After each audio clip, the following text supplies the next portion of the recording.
उपनगराध्यक्ष पृथ्वीराज सिंह यादव यांनी आढावा बैठकीमध्ये अधिकाऱ्यांना घेतलं फैलावर। घरपट्टी, पाणीपट्टी, कर आकारणी दुरुस्त करून भरून घ्या, दिल्या सूचना।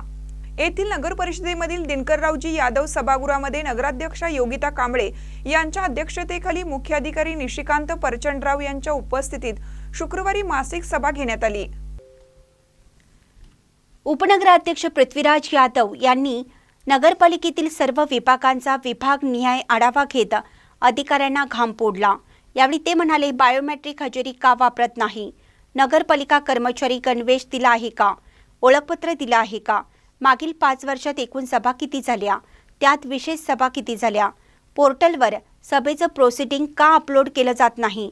सर्व दैनिकात प्रसिद्ध होणाऱ्या टेंडर नोटिसा बोर्डावर लावा। हालचाल रजिस्टर मेंटेन करा।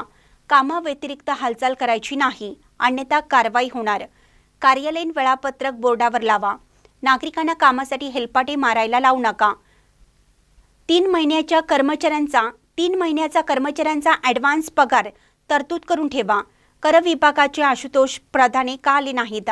त्यांना नोटीस काढा। महत्त्वाच्या अधिकाऱ्यांची निवडणूक कामकाज वजा करून नगरपालिकेचे महत्त्वाची कामे सुरळीत करून घेणं। बांधकाम परवाने देताना वेळेत द्या। ऑफलाईन फाईल चेक करून घ्या। कागदपत्राची यादी नागरिकांना द्या। बांधकाम परवाना कागदपत्रे सबमिट नगरपालिकेमार्फत करून घ्या। सॉफ्टवेअरसाठी इंजिनियर असोसिएशन बरोबर बैठक घेऊ। विनाविलंब बांधकाम परवाना द्या। उपनगरमध्ये बांधकाम परवाने कसे देता येतील ते बघा।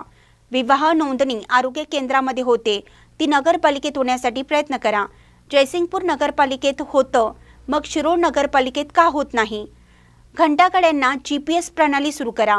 किती घंटागाड्या चालू आहेत, किती बंद आहेत? पाणी पुरवठा टँकरची काय परिस्थिती आहे? फॉगिंग मशीन किती चालू आहेत, का बंद आहेत? DTT पावडर किती टाकली? फक्त दसरा दिवाळीतच पावडर टाकणार का?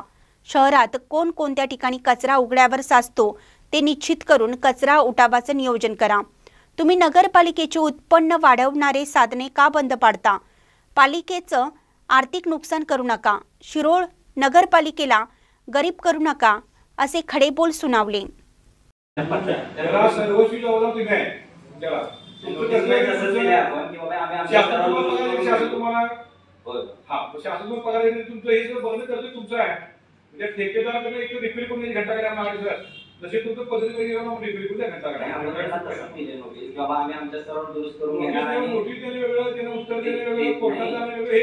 त्याची सुरक्षा अनामत असते आपल्याकडनं, त्यानं कपात करून आपण ते दुरुस्त करून घेऊ म्हणून त्याला नोटीस दिली। या दुरुस्त करूया त्यानं।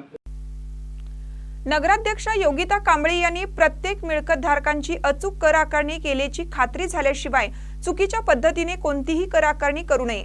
तिप्पट घरफाळा व शास्ती वसुली नोटीस कोणास दिली असेल तर मिळकतधारक कर प्रणाली पद्धत अचूक पद्धतीने झाल्याशिवाय त्यांना नोटीस लागू करू नये व दिलेल्या नोटीस तात्पुरती स्थगिती कराव्यात। नव्याने फेर सर्वे करून घ्यावा। पाणी पुरवठा, आरोग्य आणि स्वच्छता ही तिन्ही विभाग नागरिकांच्या आरोग्याशी जोडली गेली असल्याने संबंधित विभागाच्या प्रमुखांनी त्या संबंधित लागणाऱ्या आवश्यक साहित्यांची खरेदी करून कुशल अकुशल कामगारांची मागणी व अत्यावश्यक कर्मचाऱ्यांची मागणी नगर परिषद नियम व अटीनुसार करून घ्यावी। पाणी पुरवठा विभागातील जॅकवेल व फिल्टर हाऊस मधील गाळ काढून घेण्यासंदर्भातील अहवाल तयार करावा, आदी सूचना दिल्या। यावेळी नगरसेवक विजय आरके, अमरसिंह माने पाटील, दीपक भाट, अमरसिंह शिंदे, राहुल कोळी, शरद मोरे, उल्हास आवळे, राहुल कोळी, ओमकार गावडे, निलेश गावडे, सचिन शिंदे, नगरसेविका शोभाताई कोरे, दीपाली फल्ले, अनुराधा गुरव, सुवर्णा कांबळे, कल्पना काळे, अनिता संगपाळ, सविता पुजारी, विदुला यादव, श्वेता जाधव, शिवानी कांबळे यांच्यासह नगर परिषदचे सर्व विभागाचे अधिकारी कर्मचारी उपस्थित होते। महानकरी न्यूजसाठी शिरोळहून महेश पवार।